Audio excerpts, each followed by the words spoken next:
Bismillahirrahmanirrahim. Assalamualaikum warahmatullahi wabarakatuh.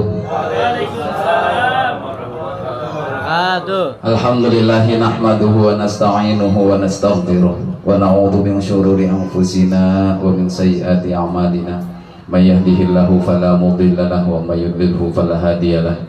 Allahumma shalli wa sallim wa barik ala sayyidina Muhammadin wa ala alihi wa sahbihi wa man tabi'ahu dah amma ba'd. Hadratil muqarrabin khususan ahlul hadir syekhina wa mursyidina wa murabbi arwahina Sayyidi Syekh Muhammad Abdul Ghasifullah Maslul qaddasallahu asrarah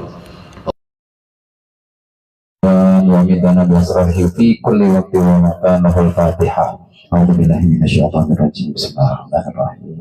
Alhamdulillahirrahmanirrahim. Maliki yaumiddin. Iyyaka na'budu wa iyyaka nasta'in. Ihdinas siratal mustaqim. Siratal ladzina an'amta 'alaihim ghairil maghdubi 'alaihim waladdallin. Yang kami hormati Para Wakil Talqin bil khusus Sahibul Bait Bapak Kiai Haji Sambah, Kiai Haji Samsul Bahari, juga Kiai Haji Tengku Rijal, dan juga Kiai Haji Lola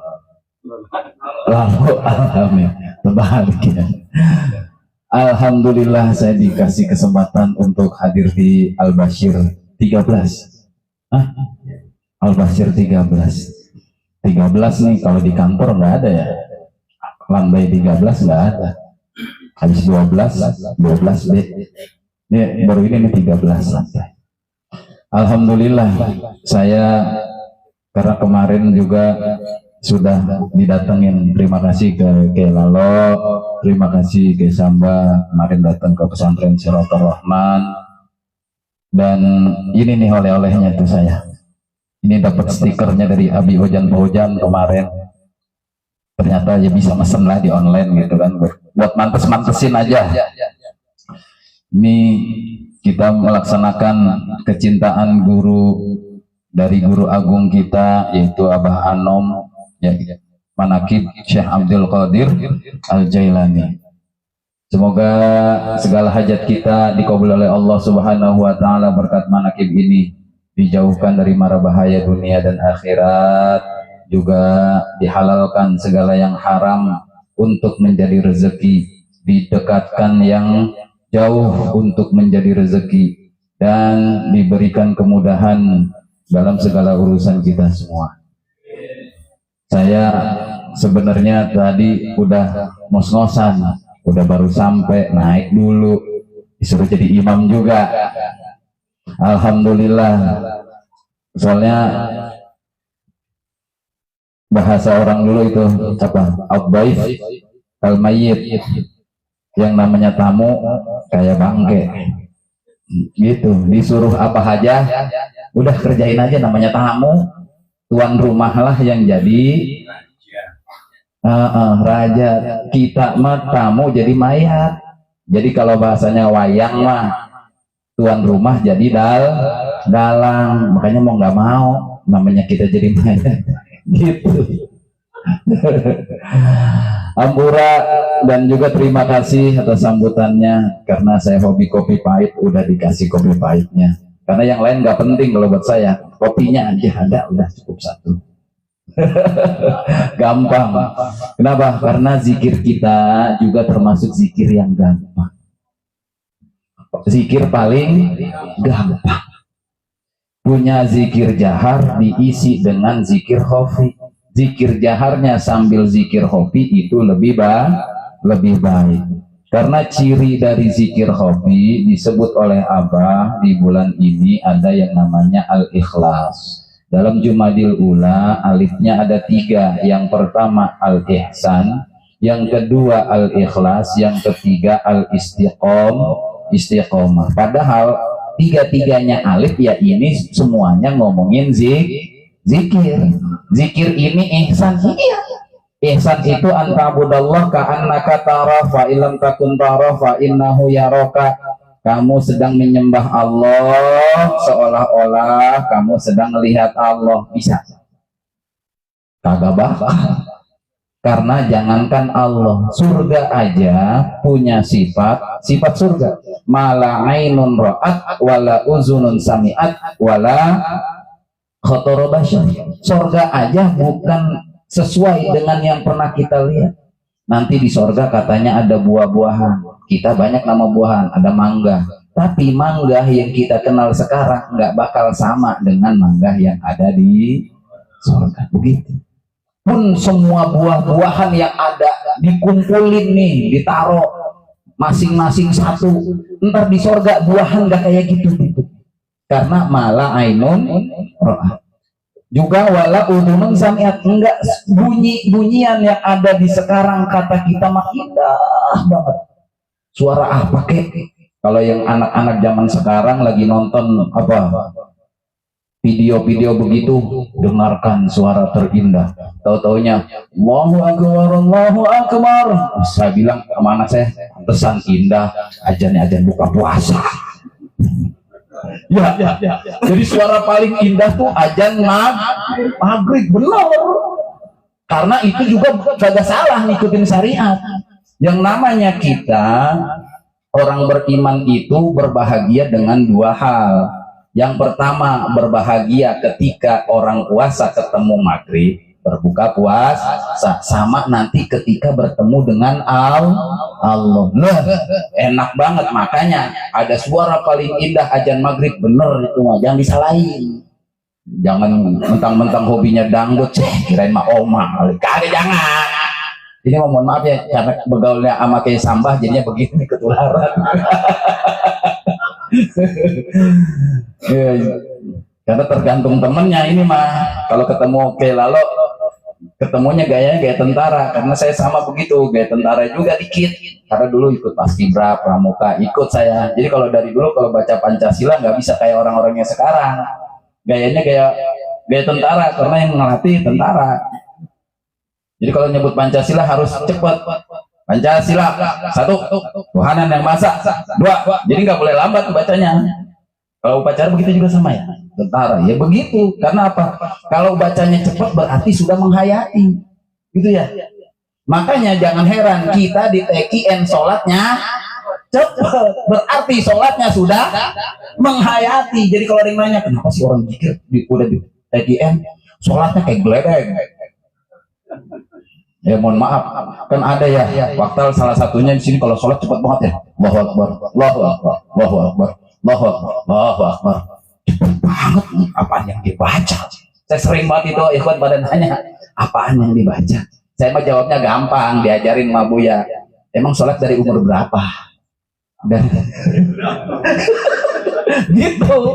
Jadi kalau ada yang nanya gitu, kan sholatnya cepat banget, dia tinggal balikin aja. Emang lu sholat dari umur berapa? Umur 7 tahun. Lu nyanyi balonku dari umur berapa? Sekarang nyanyi balonku cepat bisa kagak bisa? Masa lu bacaan sholat kagak bisa cepat? Bener gak? Iya. Jangan dikata tekian ini nggak bisa. Makanya zikir ini kita zikir paling mudah, paling cepat, paling enak, paling gampang. Dan ketika ada ngomongin tadi zikir ini, kayak Sambah tadi bilang apa? Zikir ini menandakan ikhlas. Iya, zikir kita doang yang nandain ikhlas. Kalau orang-orang zikirnya sama kagak sama kita? Ada samanya. Tahlilan, zikir ini la ilaha illallah. Istilahnya di kampung kalau baca kitab namanya tahlil. Kalau tahmid mengucapkan alhamdulillah, tasbih membaca subhanallah, tahlil itu membaca la ilaha illallah. Jadi tahlilan itu sebenarnya membaca la ilaha illallah. Cuman kalau dia mah pulang tahlilan bawa begitu. Kalau kita manakin doang, kalau johor emang bawa besek. Asar kagak, apalagi subuh, apalagi sholat malam ngarepin besek kagak. Jadi zikir ini mah yang diajarin sama guru kagak ngarepin apa-apa. Makanya kalau orang-orang mah lagi tahlil bacaannya apa? Afdalu dzikri fa'lam annahu la ilaha illallah. Ada hukumnya. Pernah denger gitu kagak? Iya. Saya dulu Abah bilang kalau lagi zikir jahar jangan pakai hu, karena kita zikirnya satu napas. Kalau kita belajar tajwid, yang namanya diakhiri itu harus dengan sukun. Ya, qul huwallahu. Emang kalau bacaannya di Al-Quran apa? Qul huwallahu ahadun. Iya kan? Emang dibacanya qul huwallahu ahadun. Yo melin, orang kampung tahlilan. Lu qul huwallahu ahadun lu sampai ngajarin. Karena bacanya harus diwakofkan. Kalau wakof itu harus dimatikan. Sama la ilaha illallah. Buang, ambil napas lagi. La ilaha illallah. Ntar karena udah gaple, udah gape ya. Beda gaple sama gape ya. Gape udah jago, udah cepet ngambil napasnya udah cepet.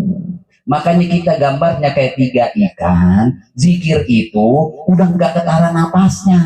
Kalau lagi berhenti juga bukan gara-gara mau ngambil napas, itu mah ludahnya udah ngumpul di mulut. Ya kan ya?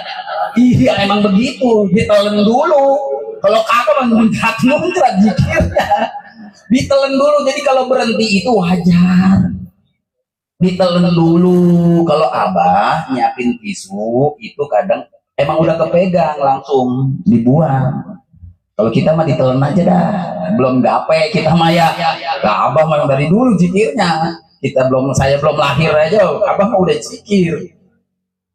Nah itu zikirnya sekali napas.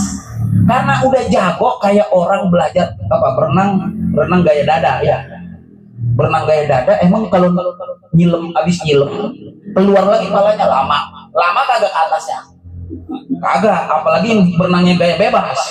Pernah kan ngeliat tuh orang begitu, kapan dia napasnya? Padahal kalau yang belajar berenang dia tahu lagi dia ngambil begini, ini mulutnya terbuka nih, monyong dikit buat ngambil napas. Iya, coba dah lihat. Nah kita juga sama, zikir ini buang ilallah la ilaha illallah. Mantesan kita mah zikirnya mau 1000 juga nggak capek. Coba kalau yang tahlilan di kampung mah la ilaha illallah, la ilaha illallah, ya, nyari 1000 rapi jam berapa kiai? Ya Allah, ini bukan ngomongin orang, bukan. Kenapa? Ini ngelatih buat kita. Karena zikir ini, Pak, namanya zikir torikoh. Torikoh artinya jalan. Jalan itu, yang namanya jalan bisa dengan banyak alat.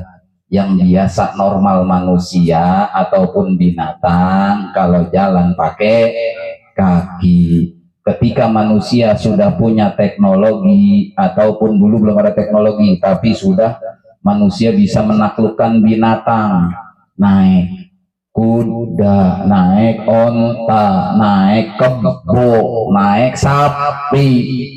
Tapi pakai cara kagak? Pakai cara. Jalan juga kita meskipun sendiri pakai cara kagak? Pakai.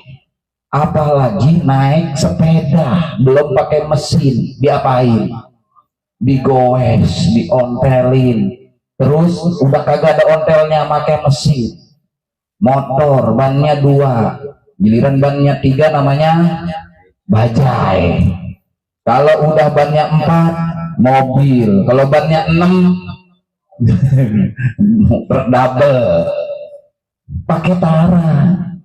Karena setiap metode, setiap cara diperlukan untuk bisa dipakai alat dalam perjalanan. Emang perjalanan itu maksudnya apa? Kita menuju dari satu titik kepada titik yang dituju. Kalau bahasa ilmiahnya mah, bahasa orang matematika gini, menuju dari titik A ke titik B. Ntar soalnya matematika panjang dah. Iya, dari sono ketemu jalan, kecepatannya sekian, ntar ketemunya di menit berapa, lah pengalaman. Kalau kita cuman zikir kita ini semuanya dikasih dengan kecepatan yang sudah sangat stabil. Kenapa? Az-zakiru yutiru ila mazkurihi. Orang yang berzikir itu sedang terbang kepada yang dizikirkan. Orang nyebut itu berarti dia sedang mikirin yang disebut. Gitu Kiai. Kalau lagi duduknya di sini, cuman mikirinnya yang duduk di sono, hatinya di sono, berarti pikirannya ada di sono. Bahkan kata ahli tasawuf sebenarnya dia tuh orangnya nggak di sini, tapi lagi di sono. Kenapa? Orang lagi bengong diajak ngomong, dikasih kopi juga dia kagak bakal nyaut, nggak bakal diuyuk. Maka zikir ini adalah bentuk kesadaran. Kemarin di Jagat Abah bilang zikir ini harus dalam keadaan sadar. Kalau ada orang yang zikir ini nggak sadar, gila. Karena ngomongin bahasanya gila, kita pakai kaidah fikih, rufi al qalamu an salasin gitu. Orang punya hukum kolam itu yang Abah sering omongin. Catatan amal kita ini dicatat oleh Abah dengan kolam, dicatat dengan kolam itu pena. Nah, ketika ada orang mengerjakan, penanya ini nggak dihitung nih hasil kerjaannya. Gara-gara apa? 3. 1, anak kecil hingga dia dewasa. Kalau pikir ya Kiai ya. Yang kedua, orang tidur sampai dia melek. Yang ketiga, orang gila sampai dia waras. Itu makanya orang zikir ini termasuk yang 3 itu enggak. Makanya ini orang zikir harus tahu, sadar. Dan sadar itu berarti secara hukum fikih dia tahu, memahami apa yang diperintahkan, tahu apa yang membatalkan dari yang disuruh. Zikir ini kalau ditanya, Pak ngapain zikir? Bisa jawab gak? Enggak, ngikutin aja, ngikutin Kiai. Kalau ditanya, Pak ngapa Pak pakai peci? Ngikutin Abah doang. Kalau itu gak benar. Cuma kalau ditanya zikirnya mau ngikutin siapa? Ayo. Ada yang bisa jawab? Kalau ditanya zikirnya, kenapa zikirnya bergoyang-goyang? Karena zikir ini perintah Allah, ya ayyuhalladzina amanu zkurullaha dzikran katsiran. Jadi kalau zikir mah perintah Allah, giliran pakai peci merah putih ini perintah guru, sama beda. Kalau Allah namanya kewajiban. Kalau kita dari guru karena kita senang dengan guru dan guru siap memberi jaminan kepada kita.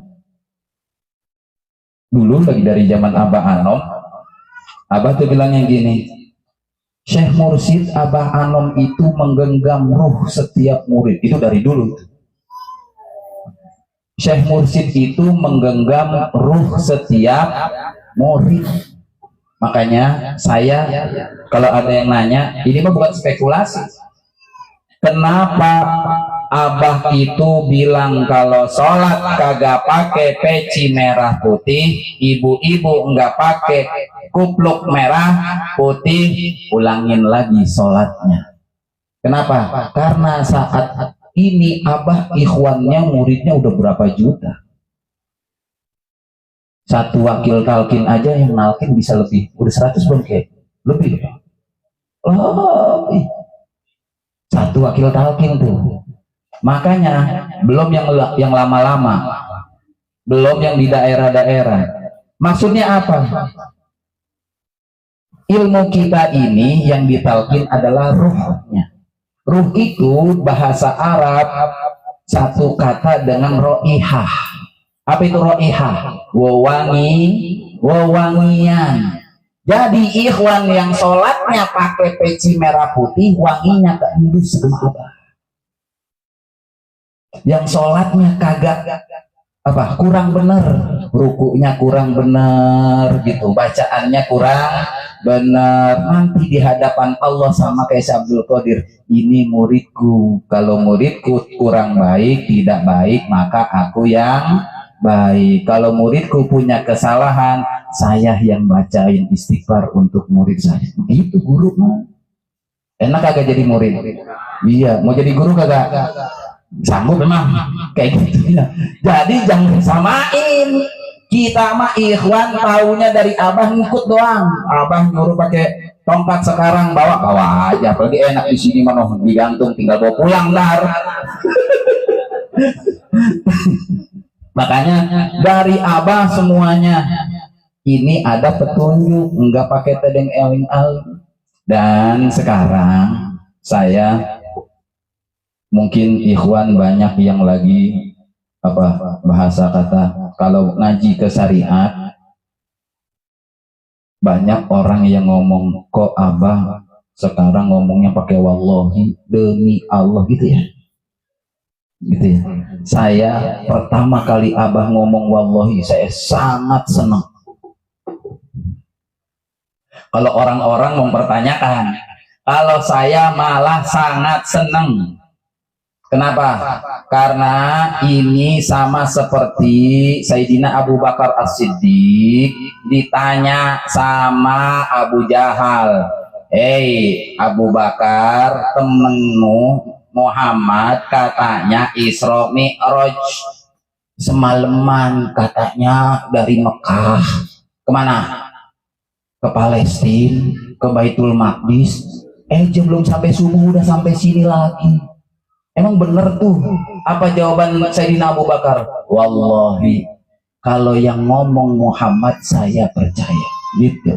Makanya ketika abah ngomong wallahi, abah ini kelasnya as-siddiq, membenarkan apa yang Allah ucapkan di dalam Al-Quran. Gitu. Sama Abu Bakar As-Siddiq ini betapa mulianya di hadapan Rasulullah, sampai Rasul itu bilang apa? "Saya berikan apa yang ada di dalam hati saya kepada Abu Bakar." Sampai kayak gitu kalimatnya. Karena apa? Karena mempercaya. Apalagi ketika dijawab pertanyaan Abu Jahal dengan kalimat wallahi. Karena enggak ragu. Kalau ada orang omongan abah sekarang kan lagi pada balik-balikin mulu ya, gara-gara tektok, gara-gara tekotok, pacebok, gara-gara yang lain enak banget video dia potong-potong aja, kagak paham isinya, dipotong aja. Tapi ujung-ujungnya dikasih tulisan yang kagak-kagak. Ya, sama nggak kerjaannya sama Abu Jahal tuh? Begitu. Karena Abu Jahal kalau udah ngomong apaan aja dibalikin. Kejadian itu semua dibalikin, bikin nama Nabi Muhammad itu jelek. Tapi Abu Bakar enggak. Kita abah ngomong gitu langsung seneng. Karena silahkan baca tentang kalimat wallahi, atau saya udah baca sih sebenarnya, kalau mau dibacain dari kitab itu dibahas. Ketika ada orang mengucap wallahi, berarti dia sedang memberitahukan informasi yang sebenarnya. Kalau bahasa ilmu hadis namanya qaul sahih. Ucapannya itu sahih, diterima riwayatnya. Jadi secara ilmu riwayat dia itu sahih. Makanya omongan abah sampai ngomong wallahi itu gara-gara si taktik tektok itu. Kalau dia masih kagak mau juga, apalagi kalimat yang itunya diangkat-angkat. Ya, dikit-dikit sumpah, bukan. Yang dimaksudkan ini juga ditambah. Abah tuh kalau ngomong, emang ngomongnya sama orang luar apa memang khusus kepada yang sudah ditalkin saja? Berarti kita ini murid, yang ngomong guru. Kalau guru ngomong harus diterima.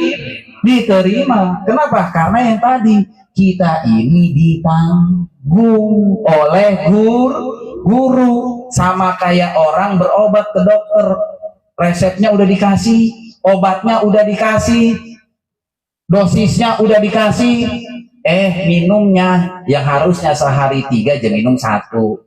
Datang ke dokternya, "Saya kagak bye-bye dok, obatnya udah habis." Kagak bye-bye, hilang sebelah gitu. Tanggung jawab nggak dokter? Enggak. Kenapa? Enggak sesuai. Guru juga begitu. Dan zikir kita harus sesuai dengan yang diajarkan oleh guru. Dan ini menyangkut ruh. Kayak badan sehat sakit kelihatan, apakah gak orang sakit? Kelihatan, rasanya kelihatan gak? Gak. Sakitnya kelihatan, cuman rasanya enggak. Zikirnya kelihatan gak? Rasa zikirnya kelihatan gak? Enggak. Nikmat zikir yang kayak tadi, yang tahlilan sama yang zikir kita amalin, nikmatnya sama enggak? Enggak. Makanya perbedaannya itu, kita udah dari guru tinggal nikmatin aja. Dan satu lagi, jangan banyak minta sama guru. Gara-gara yang minta, akhirnya tadinya enggak ada. Allahul ladzim bima yarzuqu may yasha wal qayyul azim. Enggak ada ya. Jadinya, bah, usahanya pada mandek, bah, biar cepat kaya. Ya itu amalan. Saya tahun 2017 teman saya dapat ijazah langsung dari Mursyid TKN yang ada di Magelang, Mbah Mangli. Kenal Mbah Mangli? Ya, Mbah Mangli itu dia pernah ketemu nih teman saya. Sampean ngamalin weh katanya. Itu orang Solo. Amalin nih Allahul latifum bi badir zukumayasa 21. Gara-gara Irwan ada yang minta biar kaya, Allahul latifum bi badir zukumayasanya jadi 38. Gitu. Dan yang kayak gitu pun kita makanya zikir ini jangan pakai ngeluh. Tuh. Kenapa? Kalau ngeluh cirinya belum enak. Meskipun makanannya enak, yang paling enak tukang bakso di sini terkenal paling enak, tapi dingeluhin masih kurang. Mentang-mentang lagi ngambek sama ayam beb, enggak mau. Padahal enak dingeluhin. Akhirnya ditambahin lagi, dibeliin bakso sebelah. Maksudnya warung sebelah, bukan baksonya sebelah. Karena bilangnya kurang enak, dibilang lagi kurang enak, dibeliin lagi tukang bakso. Nah itu begitu. Dikit-dikit ngeluh, padahal zikir ini abang dari dulu udah ngomong, zikir ini pasti kaya raya. Masih kurang, ditambah lagi amalannya. Terus ada lagi minta bah amalan bah biar istiqomah. Ya udah dikasih lagi biar menjaga zikir amalan kemalaikatan. Udah ngamalin belum? Udah. Amalan kemalaikatan ya itu benar-benar kalau itu mah amalin. Itu gara-gara banyak yang minta. Padahal zikir mah cukup. Dari zaman dulu juga zikir itu cukup, kagak ditambah-tambahin. Karena banyak yang minta ditambahin. Alhamdulillahilladzi fadolana ala katsirin min ibadihil mu'minin. Padahal yang namanya nambah namanya berkah. Berkah itu nambah kebaikan. Wal barakah ziyadatul khair. Dan kita semoga selalu dalam kebaikan. Fa inna antallah la ilaha illa anta wa antal khair. Berkah karomah Syekh Muhammad Abdul Qasimullah Maslul qaddasallahu asrarah ayyuwafiqallah wa yahdihi ila siratil mustaqim. Hadanallahu wa iyyakum ajma'in. Assalamualaikum warahmatullahi wabarakatuh.